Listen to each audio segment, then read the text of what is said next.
A paz do Senhor, amados e queridos irmãos. Esse quem vos fala é o irmão presbítero Leandro. E vamos estar estudando o Evangelho de João. Nós vamos estudar o capítulo 3, do verso 9 ao verso de número 21. Amém? Vamos estudar o Evangelho de João, capítulo 3, do verso 9 ao verso 21. Esse quem vos fala é o irmão presbítero Leandro, aqui do estado do Ceará, município de Farias Brito. E este é um estudo devocional do Evangelho de João. Amém? Lembrando para você que todos os dias, ao meio-dia, colocamos conteúdos relacionados à Palavra de Deus no nosso canal. Amém? Então, já deixa aí seu like no vídeo, ative o sino aí, compartilhe o nosso trabalho, se inscreva no canal, pois Deus, Ele quer, louvado seja o nome do Senhor e Salvador Jesus Cristo, que eu e você estejamos envolvidos nas coisas de Deus. Amém? Amados, eu não vou estar fazendo a leitura dos versículos, mas você acompanha aí na sua Bíblia, amém? Eu não vou deixar tudo prontinho, a comida para você, tudo prontinho e mastigada, não. Eu vou trazer o estudo e você vai abrir a sua Bíblia e vai ler aí na sua casa, acompanhando esse estudo, amém? Mas abra a sua Bíblia quando for acompanhar esse estudo, para você entender o que é que nós vamos falar aqui nesse estudo para a glória e honra do Senhor e Salvador Jesus Cristo, amém, queridos? Eu quero trazer o seguinte tema: a ignorância espiritual, o amor de Deus, fonte da salvação, a morte de Cristo, o meio para prover a salvação, fé, instrumento para obter a salvação. Temos, amados, nesses versículos, a segunda parte da conversa do Senhor Jesus Cristo e Nicodemos. Logo após o ensino sobre a regeneração, o Senhor apresenta ensinos a respeito da justificação. Toda esta passagem deve sempre ser lida com grande reverência. Nela estão contidas palavras que têm concedido vida eterna a um incontável número de pessoas.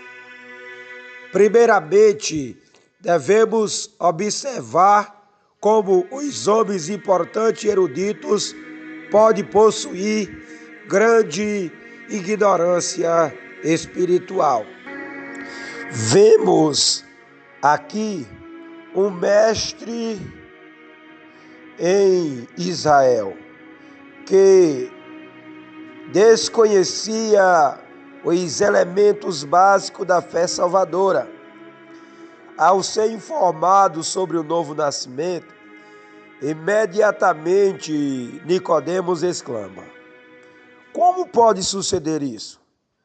Se o entendimento de um mestre dos judeus estava assim obscurecido, como deveria estar a condição do povo judeu?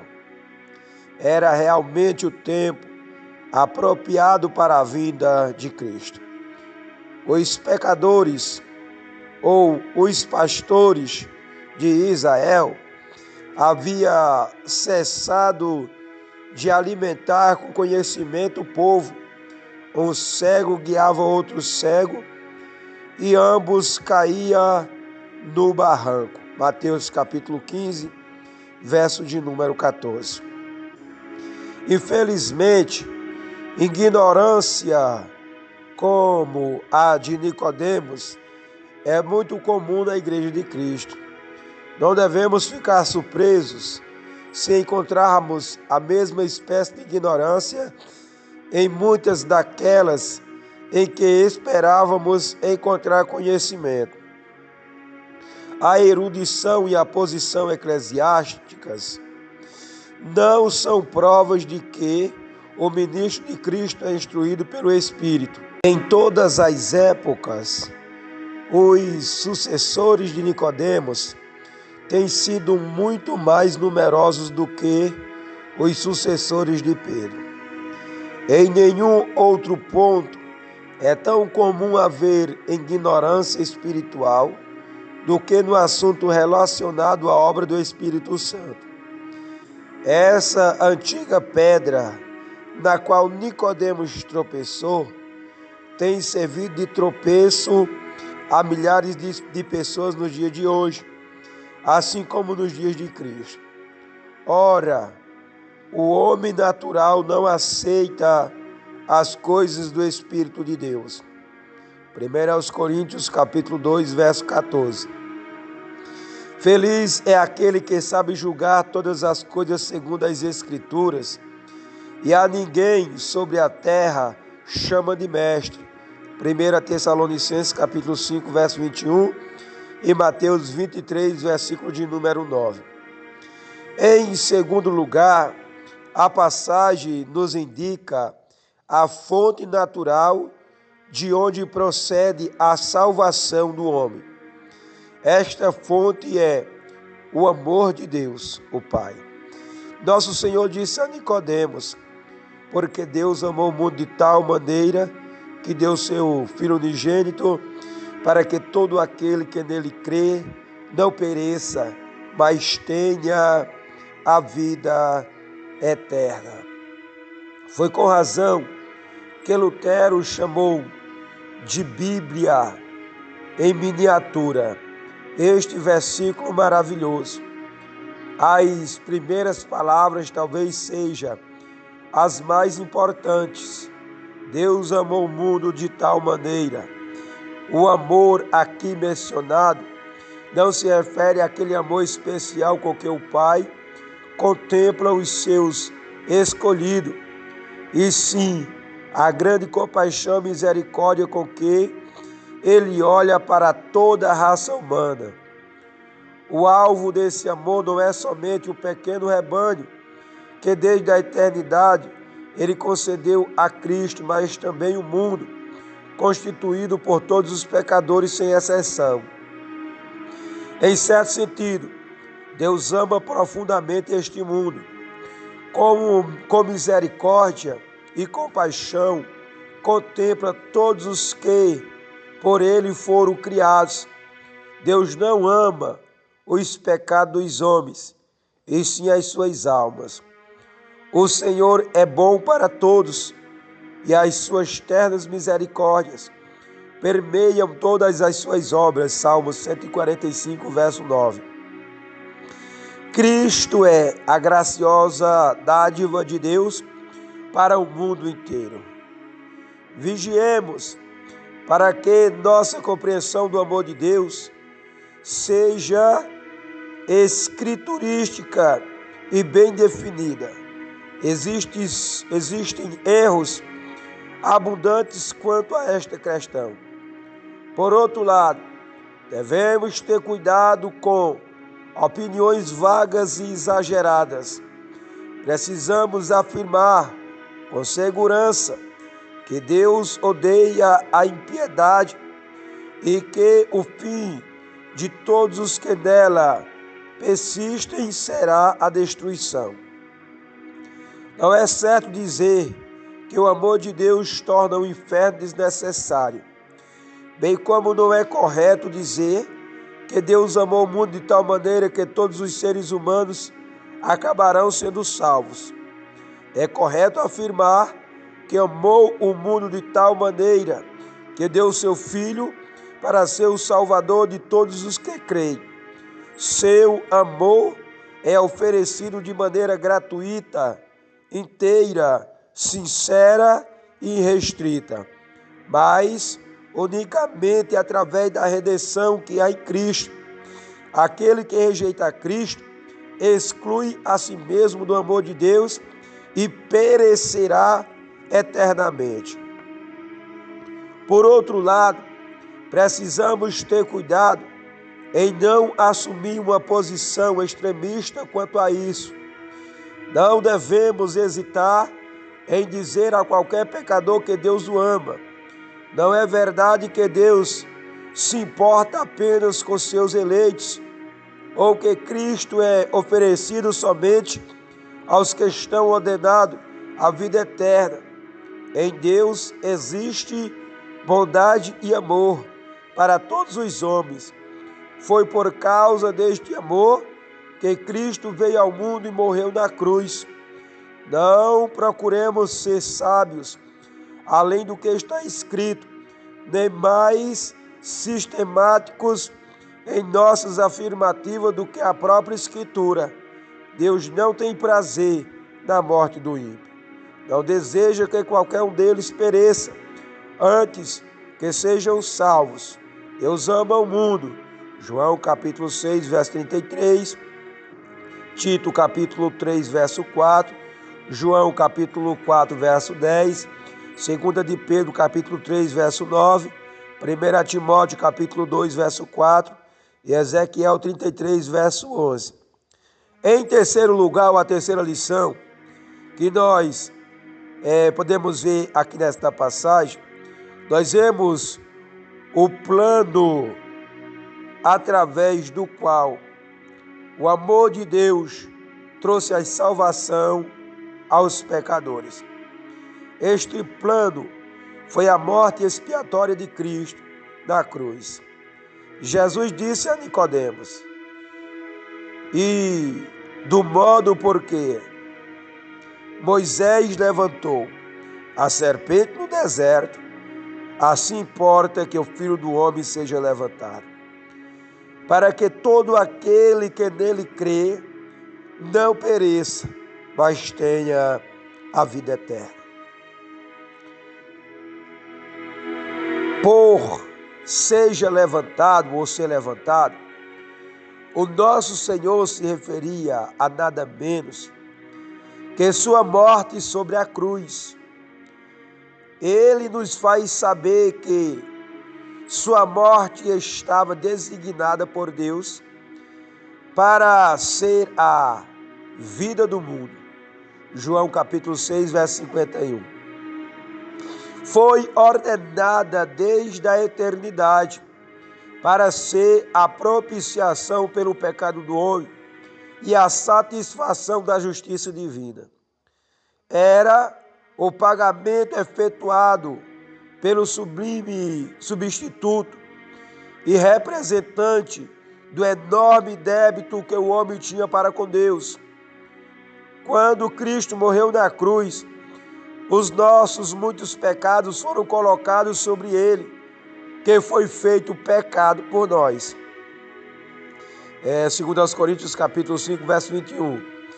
E maldição por nós, Gálatas capítulo de número 3, verso 13. Por sua morte, ele obteve o perdão e completa redenção para os pecadores. A serpente de bronze levantada no acampamento de Israel trouxe saúde e cura ao alcance de todos os que haviam sido picados pela serpente. Da mesma maneira, o Cristo crucificado trouxe vida eterna que está ao alcance da humanidade perdida. Ele foi levantado na cruz e o homem é salvo ao contemplá-lo pela fé. Esta verdade que acabamos de considerar é a pedra fundamental do cristianismo. A morte de Cristo é a vida do crente.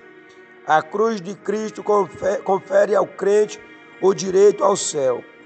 O Cristo levantado, submetido à vergonha no Calvário, é o acesso pelo qual os crentes adentram o Santo dos Santos e chegam finalmente à glória.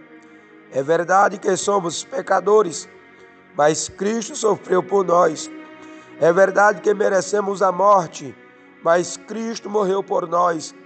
É também verdade que somos devedores e culpados, mas Cristo pagou nossos débitos com seu próprio sangue. Este é o Evangelho autêntico. Estas são as boas novas. Enquanto vivermos, dependemos destas verdades e a elas nos apeguemos na morte. Cristo foi levantado na cruz e abriu completamente os portões do céu a todos os que creem. Em quarto lugar, notemos a maneira pela qual os benefícios de Cristo se tornaram nossos. Para isto é simplesmente necessário colocar em Cristo nossa fé e confiança. Ter fé significa crer. Por 3 vezes o Senhor repetiu esta gloriosa verdade a Nicodemos.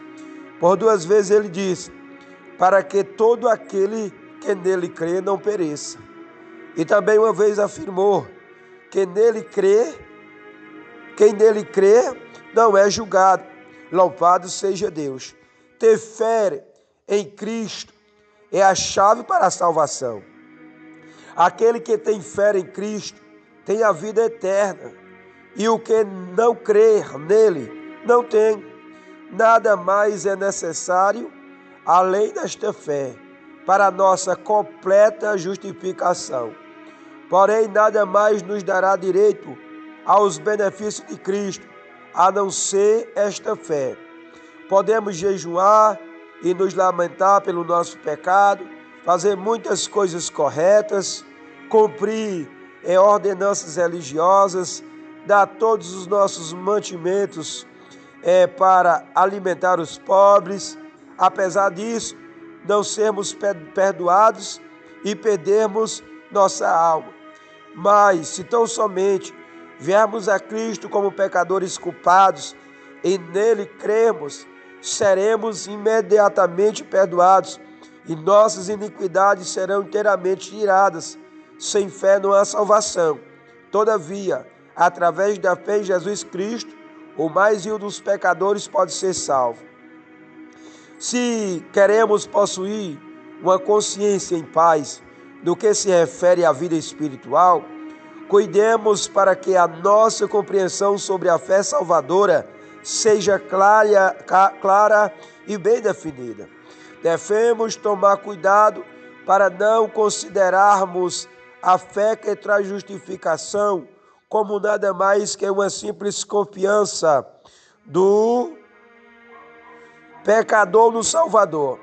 Assim como um homem que está se afogando segura na mão que se estende em seu auxílio.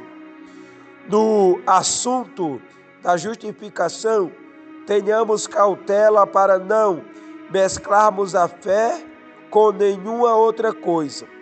Quanto a isto, devemos sempre lembrar que somente a fé é necessária. Não há dúvida de que o homem justificado será sempre um homem santo. A verdadeira fé sempre será acompanhada por uma vida santa. Mas o que desperta no homem o desejo pelas coisas de Cristo não é a vida do homem, e sim a sua fé. Se queremos saber se a nossa fé é genuína, fazemos bem em ver como estamos vivendo. Mas se queremos nos certificar de que somos justificados por Cristo, há somente uma pergunta a ser feita: cremos realmente em Cristo? Por último, vemos nestes versículos qual a causa verdadeira para a alma do homem se perder. Nosso Senhor disse a Nicodemos: o julgamento é este, que a luz veio ao mundo e os homens amaram mais as trevas do que a luz, porque as suas obras eram más. Estas palavras foram uma conclusão adequada para o assunto grandioso que estivemos considerando. Através dela, vemos que não há qualquer injustiça da parte de Deus quanto à condenação dos pecadores. Em termos simples e inconfundíveis, este versículo mostra que, embora a salvação do homem dependa inteiramente de Deus. A ruína do homem, caso este se perca, depende inteiramente dele mesmo. O homem colherá o fruto da sua própria semeadura. A doutrina aqui exposta deve ser cuidadosamente lembrada. Nela há resposta para uma objeção comum feita pelos inimigos da verdade divina. Não existe um decreto de rejeição que exclua do céu a quem quer que seja. Deus enviou o seu Filho ao mundo, não para que julgasse o mundo, mas para que o mundo fosse salvo por ele. Não há falta de vontade da parte de Deus em receber qualquer pecador, seja qual for a gravidade dos seus pecados cometidos.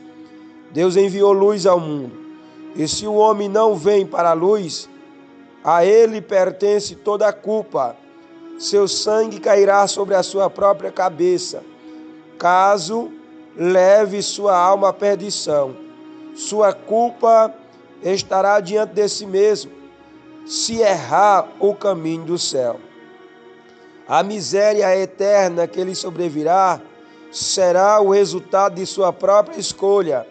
Sua destruição será fruto do trabalho de suas próprias mãos. Deus amou e estava pronto para salvá-lo, mas ele amou mais as trevas. Portanto, as trevas deverão ser sua porção eterna. Ele não quis vir a Cristo, portanto não pode ter vida. João capítulo 5, verso 40. As verdades que estamos considerando são solenes e significativas. Porventura, demonstramos em nosso viver que cremos desta maneira? Hoje está próximo de nós a salvação pela morte de Cristo. Temos nós abraçado esta salvação e nos apropriado dela? Não descansemos enquanto não conhecermos a Cristo como nosso Salvador. Sem demora, buscamos nele o perdão e a paz, se ainda não fizemos. Continuemos a crer em Cristo, se nele já confiamos, para que todo aquele que nele crê, conforme graciosamente ele afirmou, não pereça, mas tenha a vida eterna. Louvado seja Deus. Temos que colocar em prática a palavra de Deus. Temos que confessar Jesus, amados, como nosso Salvador. Temos que obedecer a sua palavra para que nós possamos ser salvos. Amém? Que Deus venha abençoar a todos. Em nome do Senhor e Salvador Jesus Cristo. Fiquem todos na paz do Senhor.